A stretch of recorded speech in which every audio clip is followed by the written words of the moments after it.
그날이 올 때까지라고 하는 제목으로 우리 말씀 함께 나누겠습니다. 조그만 제재소에서 일하던 존슨이라고 하는 사람이 있었습니다. 자, 이 사람은 40살에 정리해고를 당했어요. 그는 하늘이 무너지는 듯한 그런 큰 충격을 받았고요. 때는 최악의 불황기라서 취직하기가 쉽지가 않았습니다. 그는 어떻게 살아야 될지 너무나 막막했던 겁니다. 자, 그러나 이 존슨은 절망적인 그 상황에서 용기를 내서요. 그리고 그 집을 담보로 대출을 받아서 건축 사업을 시작을 했습니다. 그런데 그 건축 사업이 이 사람에게 그의 재능을 활짝 피우는 계기가 되었던 거예요. 자, 그래서 이 건축 사업이 크게 발전이 되었는데, 이 존슨이 누구냐면 미국에 아주 유명한 호텔이 있어요. 홀리데이 인 호텔이라고, 그 유명한 호텔을 건축했던 윌리스 존슨이라고 하는 사람입니다. 자, 그가 이렇게 고백을 했어요. 나를 정리해고한 사람에게 감사한다. 그날의 고통이 축복의 관문이었다. 위기는 위험한 기회이다. 희망은 항상 용기 있는 사람의 편이다. 자, 이렇게 말을 했다고 합니다. 자, 여러분, 만약에 존슨이 정리해고되지 않았다면 그의 인생은 어떻게 됐을까요? 아마도 그는 죽을 때까지 그 제재소 목공으로서 그 이상 발전하지 못했을 겁니다. 40살에 정리해고 당한다라고 하는 것은 참 큰 고통이죠. 어느 누구도 그런 고통을 당하고 싶지는 않을 거예요. 하지만 존슨은 자기에게 이렇게 다가온 고통을 절망하지 않고 기회로 삼았습니다. 자, 사랑하는 여러분, 우리도 이렇게 고통을 마냥 힘든 것으로만 생각할 게 아니라 자기 성장의 기회로 삼을 수 있어야 됩니다. 어제 어느 분께 제가 이런 말을 했습니다. 교회 공사에 대해서 이렇게 말을 했는데요. 교회 공사를 진행하는 일이 결코 쉽지 않네요. 그냥 순조롭게 진행될 것 같았는데 신경 써야 될 게 너무나 많고 또 넘어야 될 문제가 많은 것 같습니다. 하지만 그만큼 배우는 것도 많은 것 같습니다. 먼저는 내가 힘드니까 하나님께 더욱더 의지하게 되어지고요. 또 하나님을 많이 찾게 됩니다. 그리고 생소한 행정처리 과정을 배우게 되고요. 또 교회에 그동안 해결하지 못했던 그 문제를 정리하게 됩니다. 이게 하나님이 이끌어 주시니까 반드시 이루어질 줄 믿습니다. 이렇게 말을 하게 되었어요. 저는 하나님께서 이 일을 통해서 저와 우리 교회를 지금 영적으로 또 육적으로 하나님께서 훈련시키시고 또 성장시키시고 있다라고 하는 것을 깨닫게 됩니다. 자, 오늘 본문이 말씀하고 있는 게 바로 이런 부분인데요. 여러분 11절을 한번 보세요. 11절에 모든 사람에게 구원을 주시는 하나님의 은혜가 나타나 12절 우리를 양육하시되 하나님이 우리를 양육하신다는 거예요. 즉 자라게 하신다라고 하는 거죠. 그게 하나님의 은혜라고 말하고 있습니다. 여러분들 그렇습니다. 하나님은요, 우리가 겪는 모든 일을 통해서 그것이 기쁜 일이든 그것이 힘든 일이든 또 고통스러운 일이든 그 모든 일을 통해서 우리가 자라가게 하려 하신다는 거예요. 그게 바로 하나님이시라는 거예요. 그래서 때로 우리에게 좋은 일을 주실 때가 있고 또 때로 그 좋은 일만이 아니라 힘든 일, 고통스러운 일도 허락해 주신다는 거죠.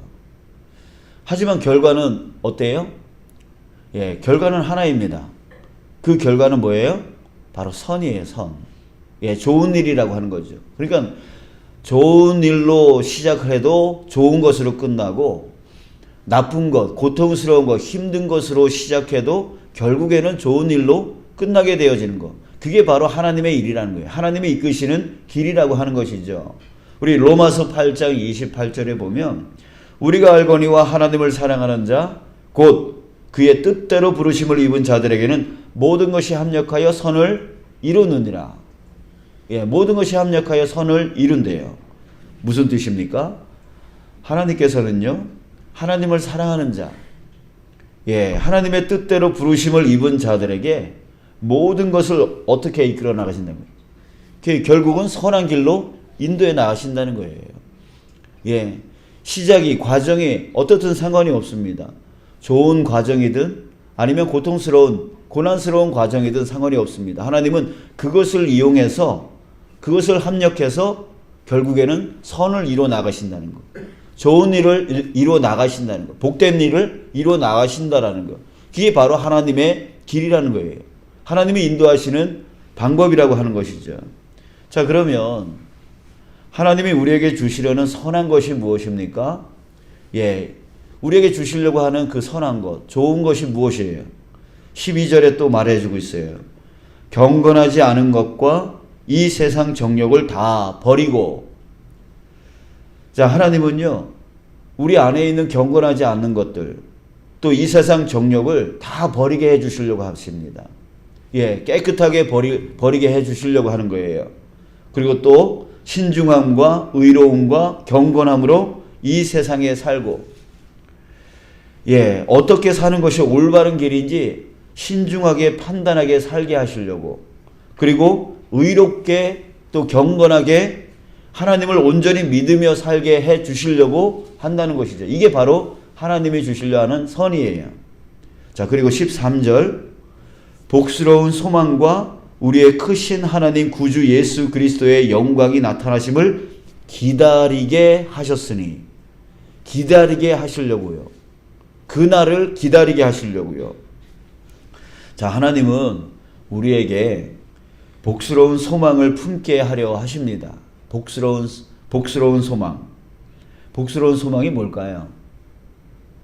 복이 있는 소망. 예, 우리 이걸 알기 위해서 먼저 세상 사람들이 바라고 원하는 복이 뭔가 한번 먼저 생각해 보죠. 여러분, 세상 사람들이 어떤 복을 받기를 원하죠? 예, 그런 거죠. 잘 먹고 잘 사는 거, 편하고 건강하게 사는 거, 이게 세상 사람들이 바라고 원하는 그런 복이에요. 그렇게 살면 좋죠. 예, 그렇게 살면 좋죠. 하지만 세상 끝에 무슨 일이 있습니까? 예수님이 다시 올 것입니다. 그리고 심판하셔서 결국 둘로 가르실 거예요. 죽정이와 알곡으로, 양과 염소로. 예, 그렇게 가르듯이 결국 갈라질 거란 말이에요. 그 세상 끝에 그런 일이 일어날 거라는 거죠. 자, 그렇기 때문에 이 세상에서 잘 먹고 잘 사는 거, 편하게 사는 거, 예, 복처럼 보일지 모릅니다. 하지만 결국에는 우리를 멸망케 하는 독이 될 수 있다라고 하는 거예요, 그게. 그렇기 때문에 잘 먹고 잘 사는 거, 편하게 건강하게 살아가도록 우리가 노력하며 살아가야 되지만, 예, 그런 삶이 우리의 궁극적인 목적이 아님을 항상 이렇게 머릿속에 알면서 살아가야 된다는 거예요. 잘 먹고 잘 사는 거, 예, 우리 노력해야 됩니다. 건강하게 살아가는 거 노력해야 됩니다. 예, 그렇게 노력하면서 살아가야 되죠. 열심히 살아가야 되죠. 하지만 그렇게 열심히 살아가지만 그것이 우리의 진짜 목적이 되어져서는 안 된다는 거죠. 우리의 진짜 목적은 어디에 있습니까? 바로 다시 오실 우리 예수님. 그래서 오셔서 반드시 심판하실 건데 그때 천국과 지옥이 나뉘어진다라고 하는 그 사실을 우리는 반드시 우리 머릿속에, 우리 마음속에 인지하면서 살아가야 되는 거예요. 인지하면서 주님이 주신 이 생명의 날 동안에 열심히 살아가는 거죠. 예, 잘 살려고 노력하면서 살아가는 거죠. 건강하게 살려고 노력하는 거죠. 그러면서 이 땅 가운데 은혜를 누리면서 건강하게 잘 살아가는 거. 그러면서 주님 오신 그날에 천국으로 나아가는 것. 여러분들 이것을 우리 결코 잊어버리면 안 돼요. 여러분들 진짜 복이 무엇입니까? 진짜 복은 예수님이 다시 오실 그날에 주님과 함께 천국으로 나아가는 것.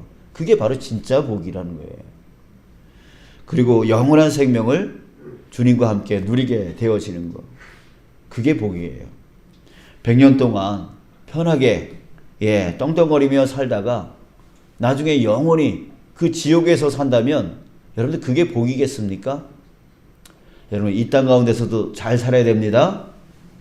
그러나 우리에게 다가올 저 땅, 내세도 우리가 항상 생각하면서 그날을 우리가 바라보면서 오늘을 어떻게 살아갈 것인가 신중하게 판단하고 경건하게 거룩하게 우리가 살아가야 되는 것이죠.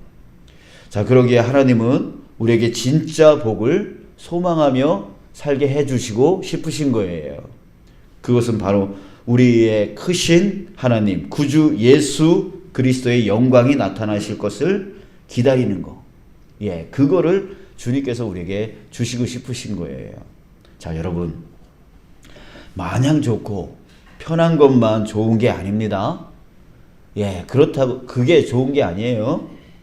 그것은 우리로 하여금 나태하게 만들고 게으르게 만들고 영적인 침체 속에 빠지게 만들고 세상을 쫓아가게 만들고 신중하지 않게 의롭지 않게 경건하지 않게 만들 수 있습니다. 자, 그리고 결국 세상의 복만을 쫓아가다가 진짜 복인 예수 그리스도의 그 재림의 날의 영광으로 나아가지 못하게 만든다는 거예요. 그러니까 마냥 좋은 것만 쫓아가면 안 돼요. 마냥 편한 것만 쫓아가서는 안 되는 거예요. 자, 그렇기 때문에 좋은 일이 생겼다고 마냥 좋아만 하지 마시고 그때에 어떻게 해야 돼요? 나에게 좋은 일이 생기면 어떻게 해야 돼요? 어떻게 해야 돼요? 하나님이 왜 나에게 이렇게 좋은 일을 주셨지? 라고 하는 것을 반드시 생각해야 돼요. 하나님이 왜 나에게 이런 좋은 일을 만들어 주셨는지 그러면서 하나님 앞에 감사의 영광을 올릴 줄 알아야 돼요. 그리고 더 나아가서 하나님께 어떻게 하면 더 가까이 나갈 수 있는가, 나에게 이렇게 좋은 일을 부어주신 주님께 어떻게 하면 더 가까이 나갈 수 있는지, 어떻게 내 믿음을 더 강하게 만들 수 있는지 그것들을 고민하면서 생각하면서 주님께 더 기도하며 나갈 수 있는 그런 자가 되어야 돼요. 그러니까 우리가 실수하는 게 뭐냐면 좋은 일이 생기면 그 좋은 일에 취해가지고 오히려 믿음이 나태해지고 헐거워지는 그런 현상이 일어날 때가 너무나 많은 거예요. 제가 며칠 전에 그 TV 프로그램 중에 유퀴즈라고 하는 그 유재석 씨가 진행하는 그 프로그램을 본 적이 있는데 거기에 손흥민 선수의 아버지가 나왔어요. 근데 이분이 참 우리의 생각과 많이 다른 것 같아요. 손흥민이 축구를 잘해서 상을 받아오면은요, 그 상을 다 분리수거해서 버렸대요. 분리수거해서 버렸대요. 그리고 요즘에는 이제 저기 영국에서 축구를 하잖아요. 그러면 그 상은 참 대단한 상 아닙니까? 작년 같은 경우에는 영국에서 그 프로 축구팀 중에서 골을 제일 많이 넣는 그 상을 받았어요. 그 유럽 선수들, 그 쟁쟁한 유럽 선수들 중에서도 이 아시아 한국 선수가 골을 제일 많이 넣었던 거예요. 이게 손흥민 선수가. 그래서 큰 상을 받았어요. 그 상도 버렸냐고 물어보니까 그 상은 버리지 않고, 근데 눈에 보여지는 곳에 절대로 놓지 않았대요. 그냥 창고에 뒀다가 나중에 은퇴하면 그때 조그만 박물관 만들어가지고 흥민이 좋아하는 그 팬들이 와가지고 볼 수 있게 그렇게 만들 계획을 갖고 있대. 근데 눈에 보여지는 곳에 절대로 놓지 않았다는 거예요. 자, 왜 그럴까요? 자기가 그걸 보고 도취돼서 자기가 지금 해야 될 것을 잃어버릴까봐, 잃어버릴까봐 그것을 숨겨놓았다는 거죠. 그리고 어렸을 적에 받았을 때 그거 다 버렸다는 거예요. 그러니까 중요한 것은 뭐냐면 내가 좋은 일이 생겨서 거기에 묶여버리면 내가 앞으로 나가야 될 것을 보지 못한다는 거죠. 더 발전하지 못한다는 거예요. 자, 여러분, 그것처럼 여러분, 우리가 좋은 일이 생겼을 때 그 좋은 일을 갖고 정말 하나님 앞에 감사의 영광을 올려드리며 마음을 더 드리며 또 물질을 드리며 내 헌신을 드리며 이런 발전의 도구로 그 좋은 일을 사용해 나가야 된다는 거죠. 근데 그 좋은 일이 생겼다고 해서 거기에 도취해버리면 우리가 더 신앙으로 발전하지 못하고 또 내가 성장하는 기회가 되지 못한다는 거죠. 자, 또 반대로 고통스러운 일이 생겼다고 마냥 절망하고 낙심에 빠지시면 또 안 된다는 거죠. 이 또한 하나님이 왜 나에게 이런 힘든 일, 왜 이런 어려운 일, 이런 고통스러운 일을 허락하셨는지에 대해서 생각해야 된다는 겁니다. 그리고 그것을 가지고 어떻게 돼요? 하나님께 기도하는 도구로 사용해야 되는 거죠. 하나님께 나가야 되는 거예요. 낙심하고 낭망하고 하나님이 계시는데 왜 나한테 이런 일이 생기는 거야? 하나님이 나 사랑하지 않는 거 아니야? 이런 식으로 생각하면 안 돼요. 하나님은 어떻게 해요? 우리를 양육하기를 원하신다는 거죠. 우리가 자라가기를 원하신다는 거예요. 그래서 때론 좋은 일도 주시고 때로는 힘든 일도 주시는 거예요. 그래서 그것을 통해서 우리에게 선한 길로 이끌어 나가시는 거예요. 또 이스라엘 백성들에게 고통과 고난을 주셨어요. 왜요? 다시 돌아오라고, 회개하라고 고통과 고난을 이용하셨어요. 자, 그런 것처럼 우리도 힘든 일, 어려운 일이 생길 때 내가 하나님 앞에 온전치 못한 것은 없나? 회개의 기회로 삼는 거죠. 믿음의 회복의 기회로 삼는 거예요. 여러분, 이제 힘든 일, 어려운 일, 고난스러운 일 생겼다고 해서 낙심, 낭망, 절망 가운데 빠지지 않기를 원합니다. 여전히 하나님은 나와 함께 하시고 여전히 하나님은 나를 택하여 하나님의 자녀로 너는 내 아들이라, 너는 내 딸이라 라고 해 주시는 분이에요. 그러니까 하나님은 결코 변하지 않으십니다. 하나님은 신실하신 하나님이십니다. 한번 결정한 것은 끝까지 끌고 나가시는 거예요. 우리가 죄를 지었다고 하나님의 말씀을 듣지 않았다고 해서 너는 이제 내 자식이 아니야. 너는 내 딸이 아니야. 내 아들이 아니야. 이러지 않는 거예요. 여러분들 자식 그렇게 잘못했다고 해서 버릴 수 있나요? 아니죠. 그런 것처럼 하나님은 결코 우리를 버리지 아니하시는 거예요. 우리를 이끌어가기를 원하시는 거예요. 우리를 성장하게 하시기를 원하시는 거예요. 우리를 끝까지 예수님 오시는 그날까지 이 믿음 지키면서 끝까지 그날을 소망하면서 그 복스러운 소망을 가지며 살아갈 수 있도록 이끌어주기를 원하시는 거예요.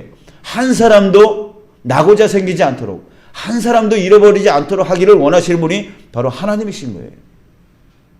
자, 그러니까 좋은 일이 생겼다고 마냥 거기에 도취하지 마시고 나쁜 일이 생겼다고 해서 마냥 또 거기서 낭망하고 절망하지 마시고 왜 나한테 좋은 일을 주셨을까? 왜 나에게 이런 어려운 일을 주셨을까? 그 모든 것을 하나님께 더 가까이 나아가는 도구로 삼으시고 그것을 통하여서 더욱더 믿음으로 성장해 나가는, 그리고 예수님 오실 때까지 끝까지 이 믿음 어떤 유혹이 와도 정말 무너지지 아니하고 끝까지 지켜나가는 저와 여러분들 되시길 주님의 이름으로 축복합니다.